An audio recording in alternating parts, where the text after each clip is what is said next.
Hi, welcome back to Wendell Woodworks. I'm Danielle, and today I'm going to show you how to get the perfect paint job on all your MDF scrolled letters and words. In my last tutorial, I gave you some tips on how to scroll out your words. Today, I have some words that I just finished scrolling. I'm going to sand her, seal her, and get her spray painted to perfection.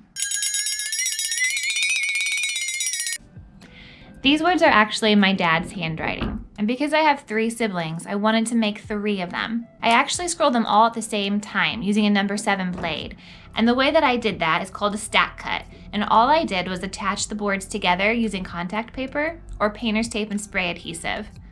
It saved me a lot of time. And if you're wondering why they have the lip on the bottom, it's so it can fit nicely into one of these slats when it's done and become just a nice little tabletop or manteltop piece. Before we get to painting, we want to make sure that your word is nice and prepped and all sanded down and smooth. I like to sand down the surface before I ever cut, but once I'm done, this little gator zip tool is a great way to sand the sides, make sure there are no rough edges.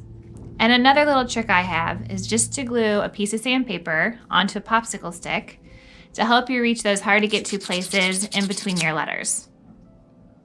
MDF is great for scrolling, but it is a pain to paint and takes a lot of patience because you have to primer it or seal it. If you don't primer or seal it, then the paint just doesn't absorb because it's very porous, especially on the sides.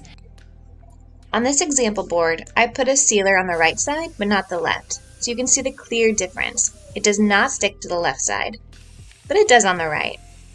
This time around, I used the sanding sealer from Minwax. This is a good one to use on large pieces, but it's not what I'll be using today. This is the importance of using primer. On my words today though, I'm going to be using the Rust-Oleum Filler Primer. I like this one just because the drying time is pretty quick, but there's also some other really great ones I like to use. The Clean Metal Primer by Rust-Oleum is great. It takes a little longer to dry, but it does make a very smooth surface, as well as the Kilts Primer. So we're ready to paint.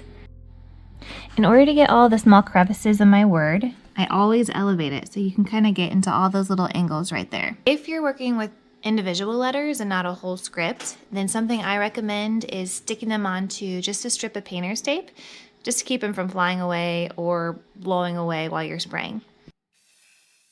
When spraying your primer, make sure you focus on the sides. Hit it from every angle to hit every side and crevice. This may take a couple of coats to do.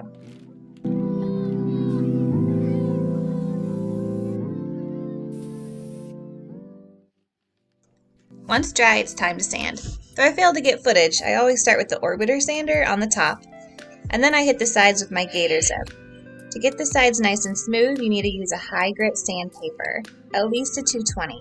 I would recommend a 400 if you have it. Then it's time to hit the repeat button and spray it down again.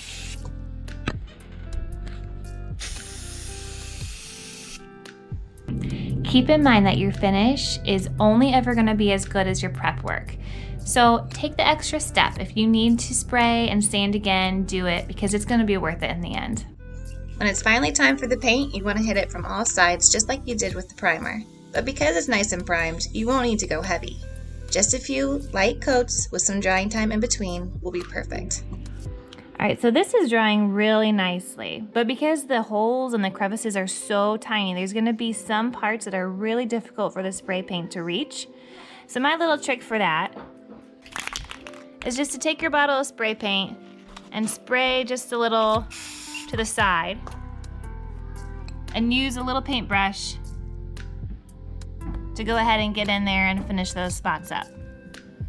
Finally, we are all dry. MDF is really high maintenance, but it is worth it, especially if you want those perfect, smooth logo type letters.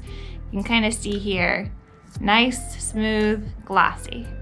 I hope that was helpful for you guys. As with everything, you'll get better with more practice. I'd love to see what you are making or answer your questions, so leave your comments below and subscribe, and I'll see you next time.